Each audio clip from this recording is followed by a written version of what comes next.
Hi hello అందరికీ నమస్తే. Welcome to my channel Sravanthi Venkatesh world. ఈరోజు రెసిపీ వచ్చేసి ఎగ్ కర్రీ అండి.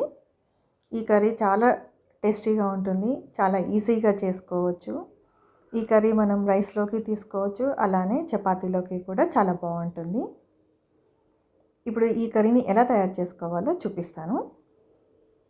ముందుగా స్టవ్ పైన ఒక గిన్నె పెట్టుకోవాలి. అది కాస్త వేడైన తర్వాత అందులో 3 లేదా 4 టేబుల్ స్పూన్ వరకు ఆయిల్ వేసుకోవాలి. నా ఆయిల్ స్పూన్ చిన్నగా ఉంటుందండి, అందుకే నేను 4 టేబుల్ స్పూన్ యూజ్ చేశాను.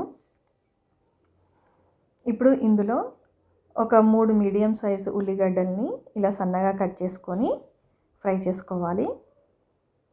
ఈ ఎగ్ కర్రీకి మనకు కొంచెం ఆనియన్స్ ఎక్కువ పడతాయి.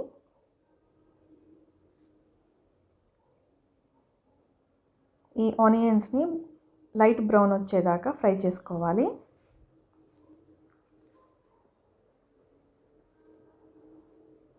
ఇలా ఒకసారి ఫ్రై అయిన తర్వాత ఇందులో 1 టేబుల్ స్పూన్ వరకు అల్లం వెల్లుల్లి పేస్ట్, అలాగే పసుపు కూడా వేసుకొని పచ్చివాసన అంతా పోయేదాకా ఫ్రై చేసుకోవాలి.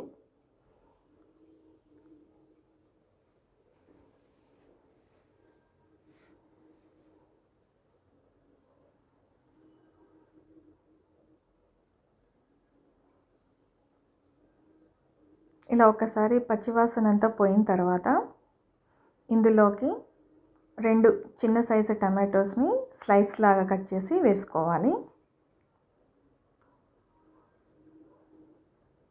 ఇప్పుడు ఈ టమాటోస్ని సాఫ్ట్గా మగ్గించుకోవాలి.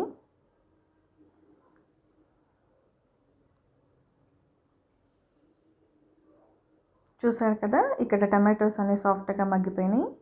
ఇప్పుడు ఇందులో ఒక 1 టేబుల్ స్పూన్ వరకు కారం, అలాగే రుచికి తగినంత ఉప్పు కూడా వేసుకోవాలి. ఇందులోనే ఒక 1 టేబుల్ స్పూన్ వరకు ధనియాల పౌడర్ కూడా వేసుకొని ఒకసారి బాగా కలుపుకోవాలి.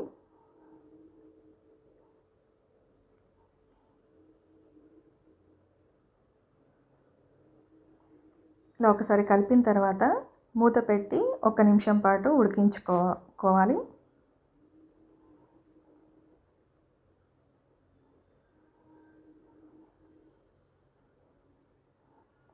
ఇప్పుడు ఇందులో కొత్తిమీర తగినంత వేసుకొని కలుపుకోవాలి.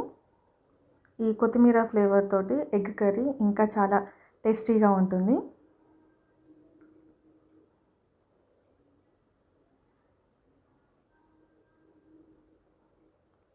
ఇలా ఒకసారి కలుపుకొని కింద ఇలా స్ప్రెడ్ చేసుకోవాలి మొత్తం.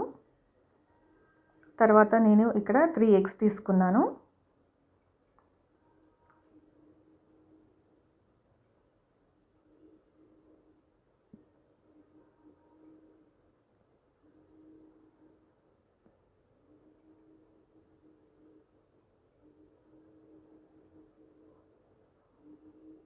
ఈ ఎగ్స్ అన్నీ బ్రేక్ చేసి వేసుకున్న తర్వాత మూత పెట్టి ఒక 2 నిమిషాల పాటు మగ్గించుకోవాలి.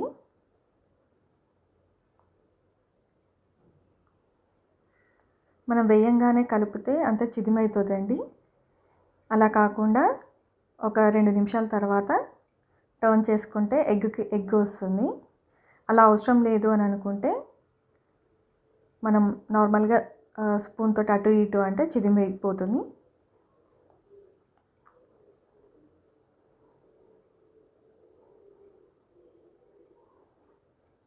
కర్రీ అంతా అవ్వడానికి వచ్చేసిందండి.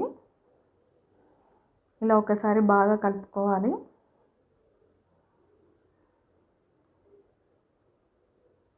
ఇంతేనండి. ఇప్పుడు ఇది సర్వ్ చేసుకోవడానికి రెడీగా ఉంది. Thank you for watching.